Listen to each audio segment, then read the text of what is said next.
that an oversimplification of how it works? I mean, it's probably an oversimplification because at the end of the day, if you do the right things and play the right way, like your shots and your opportunities going to come, So, and you continue to work. Obviously, it's all about the work. But certain staffs and certain coaches, they run a certain system, and like I said, I feel like as long as you bought in and you bought into the program and your number one priority is winning, then you're not really worried about where your shots are going to come from or where your minutes are going to come from. Because at the end of the day, as long as we're winning, everyone is going to get that opportunity to eat.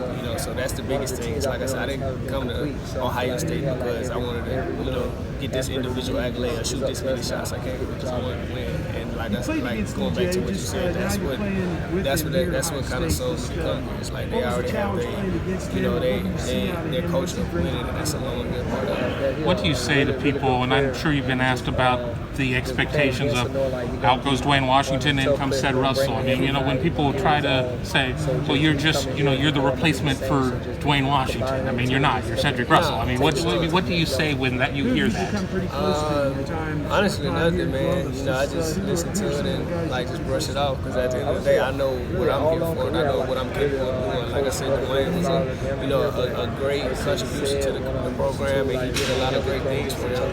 And obviously, it allowed him to go and play at the professional level. And I hope he do the same. But I'm not Dwayne. I'm Cedric Russell, and I came to play the game that I know how to play and contribute to what I contribute.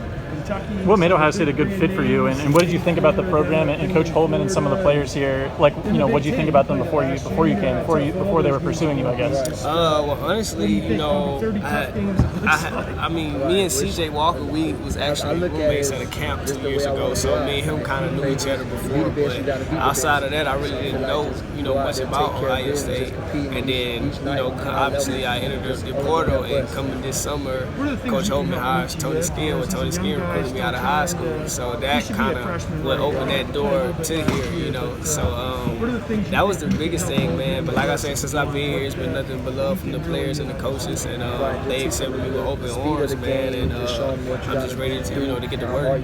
How much easier has it been, especially the fact that Coach Skinn, you already knew him a little bit, and he's new here too. So how much does that help in Jamari and knowing him before too? It helps a lot, man. It helps a lot, and it also gives you like a familiar face, especially when you far away from home and stuff. So it helps a lot, man. And I just feel like that's gonna be our legacy. Like we got here at the same time, but we made something special, So in a short amount of time. So that's definitely it helps though. It helps a lot. And you said or Jamari said that you guys actually played against each other in like 6th grade. So did you actually keep in touch after that at all, or was this just something you kind of remembered? We just remember, man. And then because we played like in 6th grade, then we played again I want to say like maybe freshman or sophomore year in high school.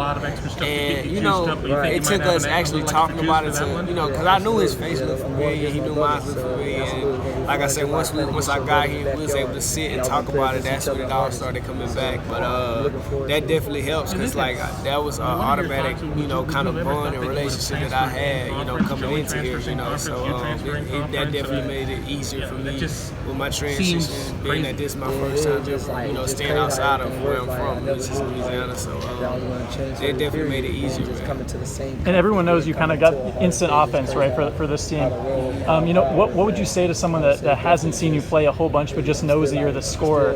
What else can you bring to the table, and what else do people might not know about your game? Really, man, it's just, like I say, I'm a very, obviously I can score the ball, but I just feel like one of the biggest things that I bring outside of the scoring part is really just like my leadership and togetherness. I'm not really more of a big screaming hoorah energy type of guy, but like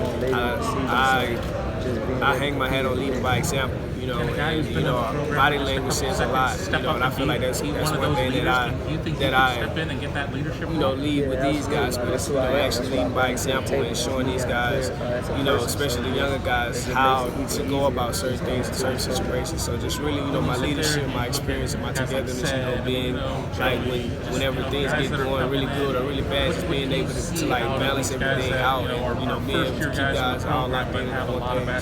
Do you see yourself as the sixth man line for this team, or do you see yourself, competing for a starting job? What do you kind of envision your role being this year? Whatever the coach needs me to do to win the game. I mean, to win, man. Like, that's what I didn't come here to start. I didn't come here to shoot 12, 14, 15 shots. I didn't come here to get no individual accolades. I came here to win. So whatever my role is, and into that winning, that winning position or that winning program, like that's what it's going to be. How much have you thought about, what you want to do after this year, and what do you have to do this year to kind of achieve those goals for after school?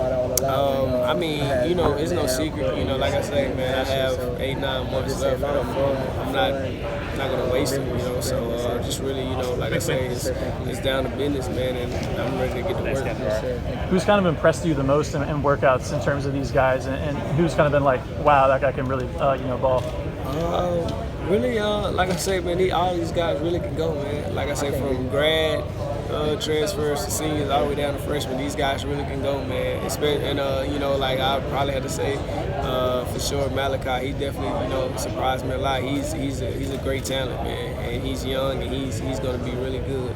Like I said, he has a nice skill set, a nice IQ, to his game. So, but a lot of these guys, though, like I say, these guys really can go, man, and they bring it each and every day, regardless of, how banged up their bodies feel from workouts or whatever the case may be. These guys continue to keep a positive mindset and spread that positivity. How weird is it, like, with being so many, there's 9 seniors on this team, like, how weird is that compared to, obviously, other teams you've been on in the past, and what benefits does that, give to this team in particular?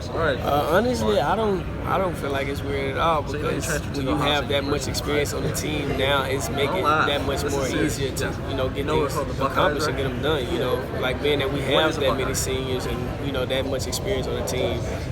We're not looking for one guy to bring it every day, or lead every day, day in and day out. So we can kind of like share that load and, make the load easier, being that we don't have that many younger guys, it's easier to kind of buy those guys into what we're trying to do, because at the end of the day, we all have enough experience to know that it takes a lot to win at this level, and so being that the quicker we get those guys bought into that, the quicker we'll be a special team.